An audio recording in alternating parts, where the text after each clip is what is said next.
nice tight fit. Okay, now since that's established, I don't need a helper anymore. I can do the rest myself, but I will need help getting this side in. So I'll start this side.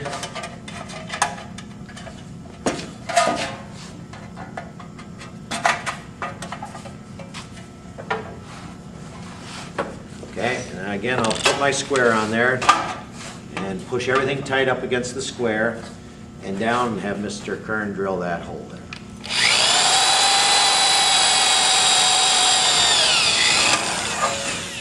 Okay, that's an 1/8" drill bit again we're using. And again we'll get our rivet in. Push down, get it nice and tight, everything pulled together. Squeeze off the bottom of the handle. And then the top. Okay, and one more hole. Again, I won't have any wood underneath, so we got to tell our operator, be aware of that. Okay, go ahead. Again, I'm pushing everything together tight.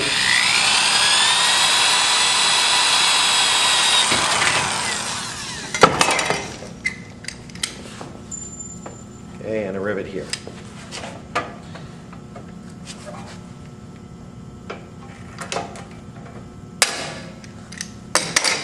All right, now we got to finish the rest of the field.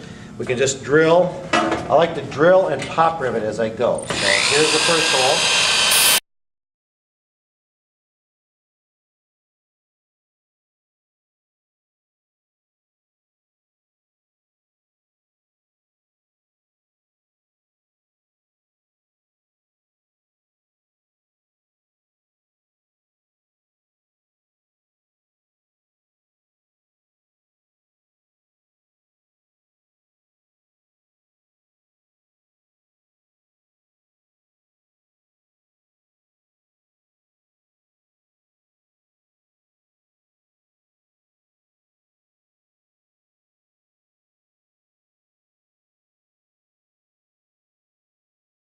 Okay, the next thing then, once we have the sides attached, get all the pop rivets in there, then we're going to attach the hasp and the hinge. We'll put the hinge on first. Now when you put the hinge into place, it goes on the inside like this.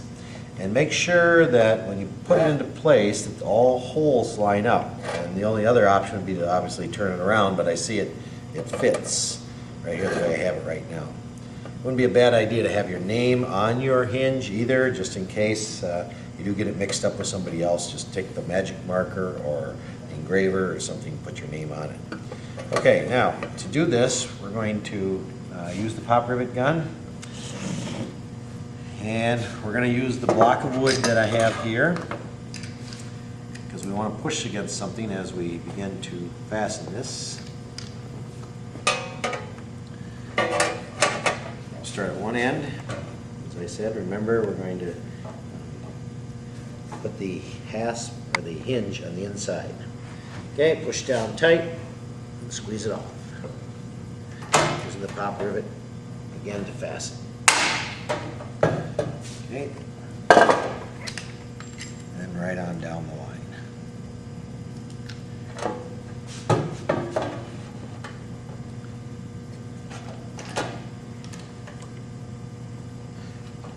One of these holes gives you little problems. Occasionally you may need to ream them out.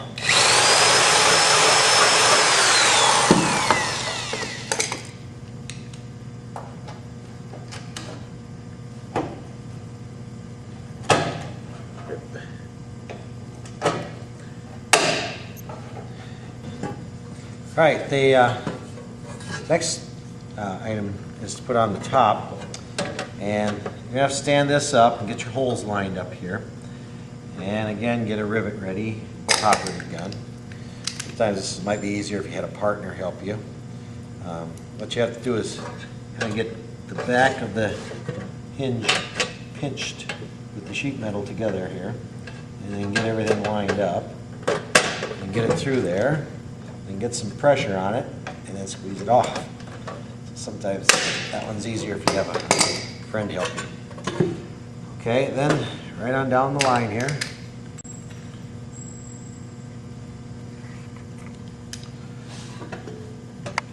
Again, if you have trouble getting the rivet in there, make sure it's in there tight. Squeeze it off. Okay, I'm going to check this for fit. I see as I close this side comes on the inside here. I don't want that to happen. So take a pair of pliers and just bend the seam out just slightly. Just over bent it a little bit. That side and this side. I can even see just by looking at it a little past 90 degrees here. Okay, check. Okay, there we go. All right.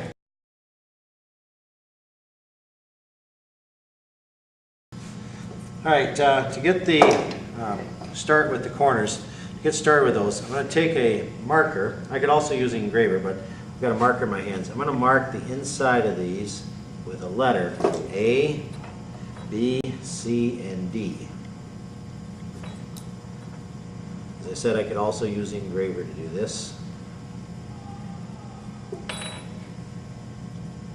Okay, on the bottom of the box and in the corners here, I'm going to I have to use the engraver there. I'm going to mark A, B, C, and D.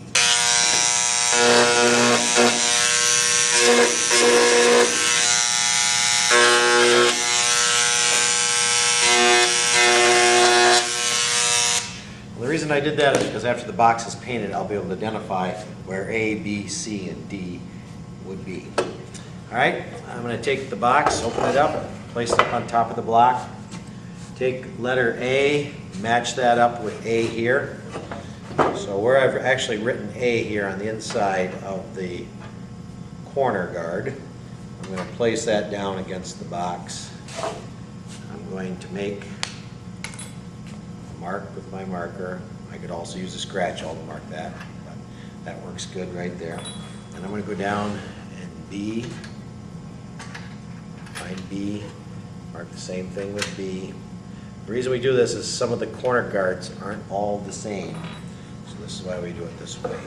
All right, now that you have your corners marked where they're going to be drilled, take a center punch, place it up on top of the 2x4, right in the middle here. Center punch the mark. Take the drill it out. Hold it.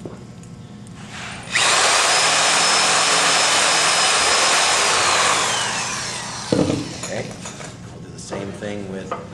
Okay, the next items we're going to mark and drill is for the hasp. This is the bottom of the hasp. This is the top of the hasp.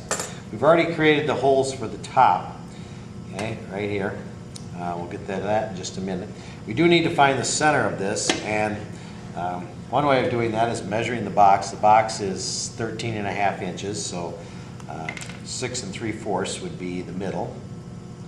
We can mark it from that side and check it from this side, make sure we measured in 6 3/4. You can then eyeball this, make sure it looks like it's in the middle, and it does. And so now we'll take a square, make a square on the bottom of the box, and we'll draw a square line with our marker through the box like that. Okay, next take 2 pop rivets. Let's try to temporarily hold this top part of the hasp in place. So I run my pop rivets, just stick them in the hole there.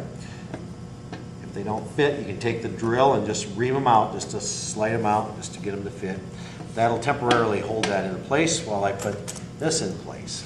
Okay, this is the other part of the hasp, which is going to hook on the bottom of the box. Okay, it's going to go like this. We're going to pull this down.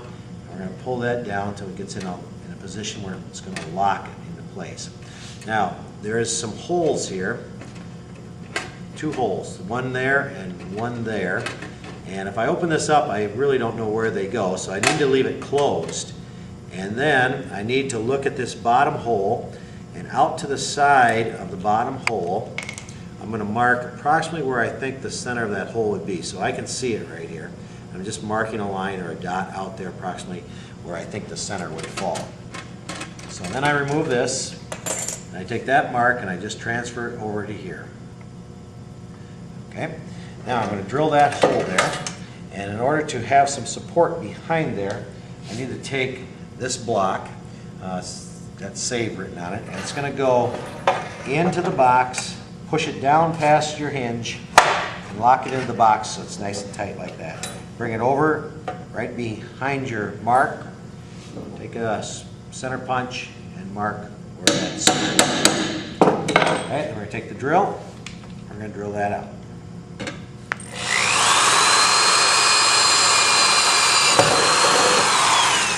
Okay, once I have that marked, move the block off to the side. Put your hasp back into place there with a rivet this time. That'll mark where the bottom goes. Okay, so I've got a rivet just in there temporarily, kind of holding it. Okay, now I'm going to mark where the top of the box would be, or the top of the hole would be, top hole right here. So I'm just going to take my marker and put it down in there and mark where that would be. That's right here now. Okay, now I can move the block back into place. Take my center punch and punch that. And then I can drill it.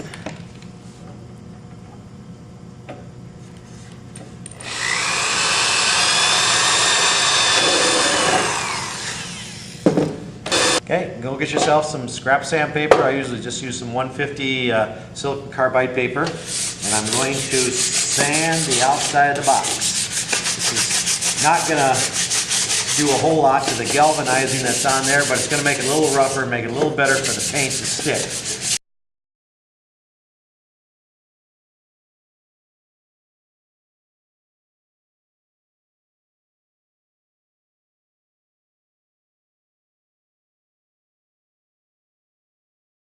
Okay, we're going to paint the box flat black. When you paint the box, you want to open it up just like I have it opened up on top of that board right now. This will allow you to get at all parts of the box with being able to paint the outside of it. Okay, shake your can paint up good. And then start with light, thin coats. Don't try to paint it all at once.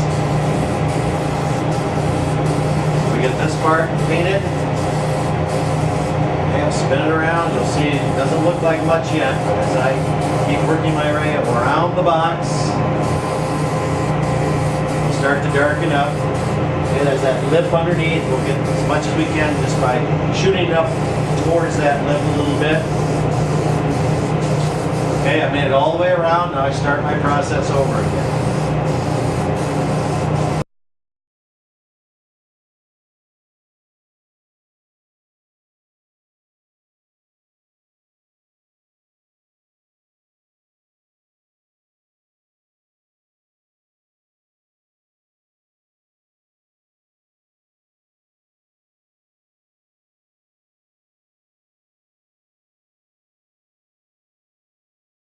Alright, the next part after you've got your box painted is to assemble the hardware, put the hardware on. I like to start with the corners first because that'll protect my box somewhat from being scratched. It's obviously eventually going to get scratched, but this will help. I've got A in my hand right now, so I find A on the box and line that up. So A goes with A. I use a top rivet, attach that. And then the other holes will get drilled once I get these four corners in. So put it down into place, pop it off, and then B on around the box.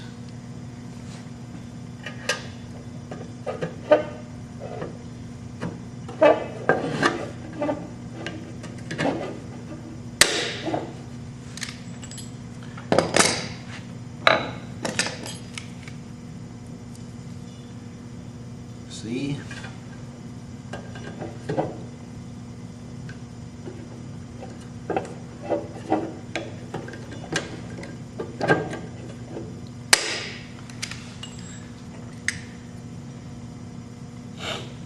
And finally D.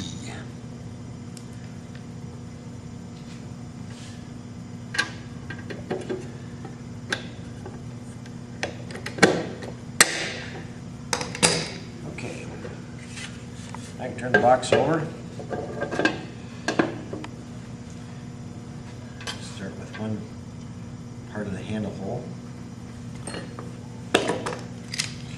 One part of the handle holder.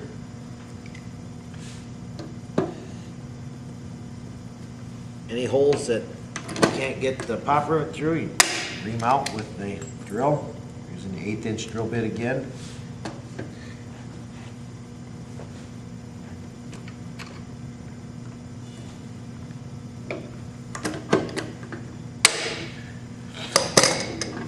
Okay, the hasp in place, top part of the hasp.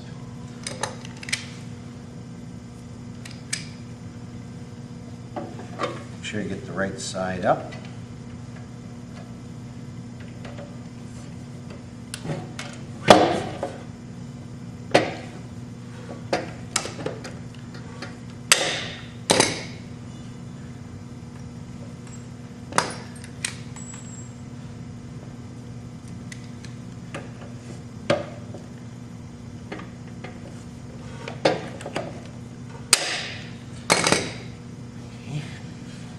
Now, this would be a good time probably to finish the corners.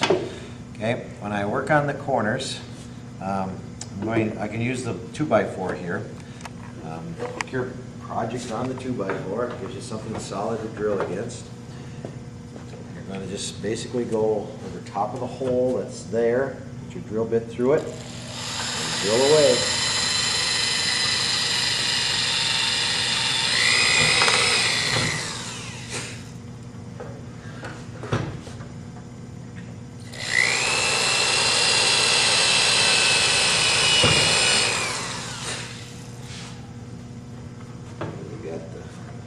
On the sides.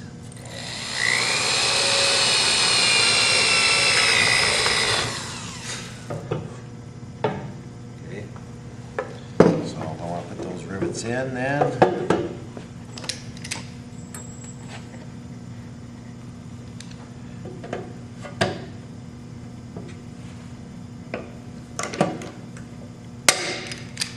And then the front. In the front here, push down and get it tightened up as much as you can.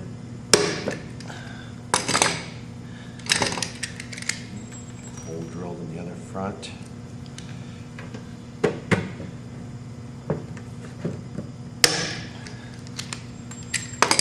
All right, this is the last of the corner pop rivets. There's 3 on each corner. Okay, so that takes care of all our corner guards. Okay, now we'll finish the handle at the top. Okay, don't forget to put the handle in before you put on the other side.